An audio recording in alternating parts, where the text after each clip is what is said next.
Agora vamos saber um pouco das informações de Lula, que acompanhou a apuração dos votos em casa, na zona oeste de São Paulo.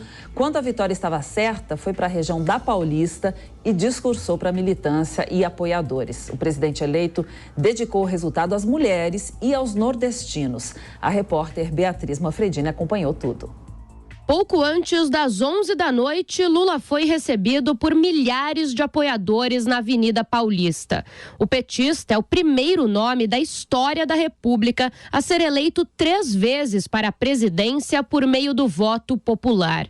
Em trio elétrico, ao lado de aliados, ele disse que considera o feito uma ressurreição e dedicou a vitória à democracia. Não é uma vitória minha, não é uma vitória só do PT. Essa foi uma vitória de todas as mulheres e homens que amam a democracia, que querem liberdade, que querem um país mais justo. Lula avisou que deve tirar 2 dias para descansar e que, em seguida, vai começar a trabalhar na transição de governo. Ele destacou que, até aquele momento, não tinha recebido nenhuma ligação do presidente candidato derrotado, Jair Bolsonaro. E agradeceu às mulheres e aos nordestinos. Um povo que foi ofendido pelo meu adversário, que é o nosso querido povo nordestino, que nos consagrou com essa vitória extraordinária.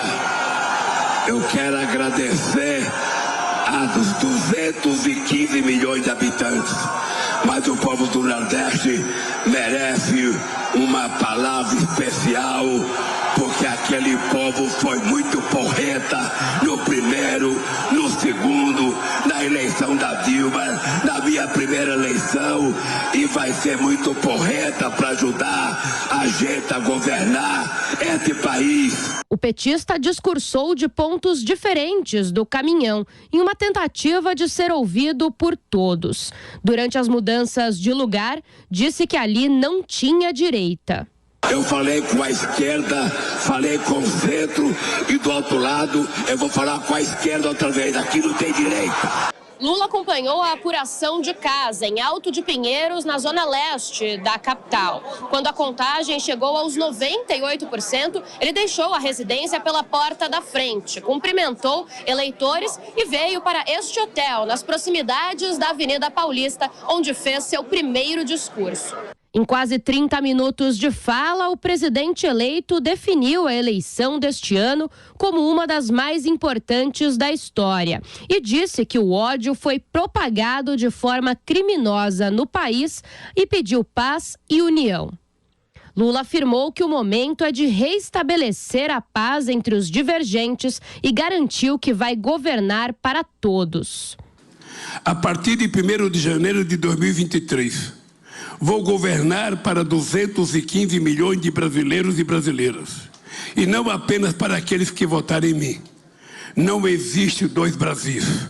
Somos um único país, um único povo, uma grande nação. O petista afirmou que o compromisso número 1 de seu governo é o combate à fome e à miséria.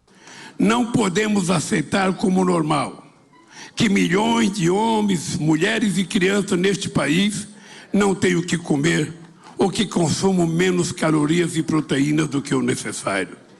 Se somos o 3º maior produtor mundial de alimentos e o 1º de proteína animal, se temos tecnologia e uma imensidão de terras agricultáveis, se somos capazes de exportar para o mundo inteiro, temos o dever de garantir que todo brasileiro possa tomar café de manhã, almoçar e jantar todos os dias. Lula prometeu a volta do programa Minha Casa Minha Vida e falou em manter diálogo com o Congresso, Judiciário, governadores e prefeitos. Ele também repetiu propostas da campanha, como a criação do Ministério dos Povos Originários e o restabelecimento das relações com o resto do mundo. Ele pediu ainda respeito à Constituição e reafirmou a meta de desmatamento zero na Amazônia. As grandes decisões políticas que impactam a vida de 215 milhões de brasileiros não serão tomadas em sigilo, na calada da noite, mas sim após um amplo diálogo com a sociedade.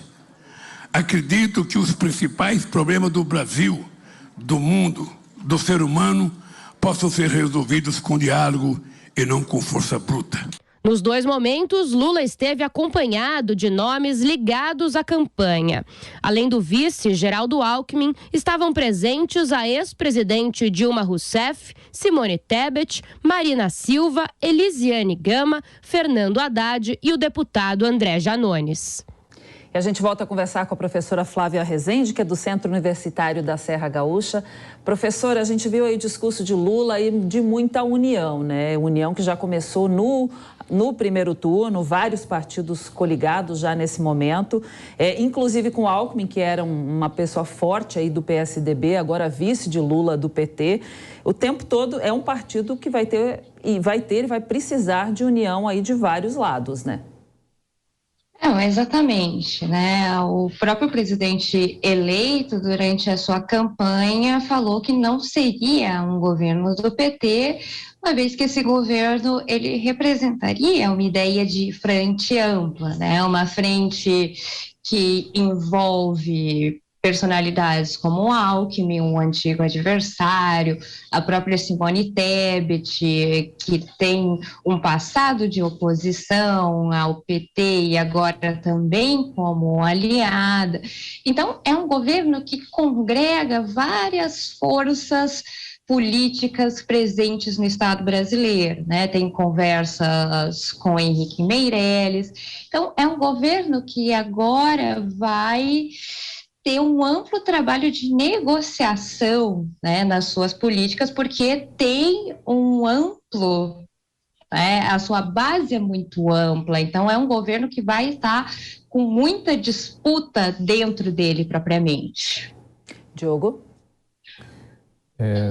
Professora, avaliando a questão econômica, porque no discurso de vitória de Lula, esse que foi lido, né, ele praticamente não falou de economia, né? Ele falou das promessas sociais, falou de programas como Minha Casa Minha Vida, Auxílio Brasil e assim por diante, falou sobre a pobreza, sobre a necessidade de acabar com a realidade de muitos brasileiros que têm fome, dificuldade aí para comer, mas ele não falou sobre as questões de macroeconomia, que é ainda uma grande incógnita, né? Foi uma incógnita durante a campanha e continua sendo. Ele não disse, por exemplo, até agora quem vai ser o seu ministro da Fazenda. Como você avalia essa ausência no discurso dele?